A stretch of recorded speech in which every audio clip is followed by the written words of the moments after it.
एक महत्त्वाची अपडेट येते, तेवढी महत्त्वाची अपडेट ती म्हणजे शरद पवार हे बारामतीतल्या सहयोग निवासस्थानी जाण्याची शक्यता आहे।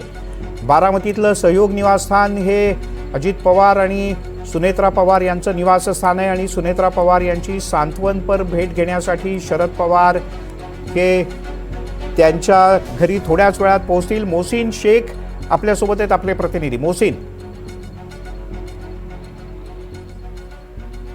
नक्कीच सर, आपण बघतोय की काही वेळापूर्वीच रोहित पवार हे सुनेत्रा पवार यांच्या सहयोग निवासस्थानी पोहोचलेले आहे आणि जी माहिती मिळते त्यानुसार शरद पवार देखील सहयोग निवासस्थानी पोहोचण्याची शक्यता आहे। सांत्वनपर ही भेट असणार असल्याचं देखील माहिती मिळते। सध्या मिलिंद नार्वेकर हे शरद पवारांकडे पोहोचलेले आहे आणि जसंच मिलिंद नार्वेकर हे बाहेर पडतील त्यानंतर शरद पवारांचा ताफा हा सहयोग निवासस्थानी जाण्याची शक्यता आहे आणि सुनेत्रा पवार यांची ती भेट देखील घेण्याची शक्यता आहे। आपण जर बघितलं तर सकाळी शरद पवारांना जेव्हा प्रश्न विचारण्यात आला की सुनेत्रा पवार तुम्हाला भेटण्यास आल्या तर त्यांनी उत्तर दिलं होतं की मला आनंदच झाला आहे, त्या उपमुख्यमंत्री झाल्या आहे आणि त्या आल्या तर त्यांचं ते मुख्यमंत्री झाले याचा आनंद असल्याचं त्यांनी स्पष्टपणे दाखवलं होतं आणि त्यांना आनंदाने शुभेच्छा देखील दिल्या असं त्यांनी वक्तव्य केलं होतं। आणि त्यानंतरच पार्थ पवार असतील किंवा जय पवार असतील यांची शरद पवारांसोबत बैठक झाली आणि आता रोहित पवार सुनेत्रा पवार यांच्या भेटीला पोहोचले। त्यामुळे काही वेळानंतर शरद पवार आपल्या गोविंदबाग निवासस्थानाहून सहयोगच्या निवासस्थानाकडे रवाना होण्याची ठीक आहे। मोहसिन, तुर्तास धन्यवाद या सगळ्या सविस्तर माहितीबद्दल।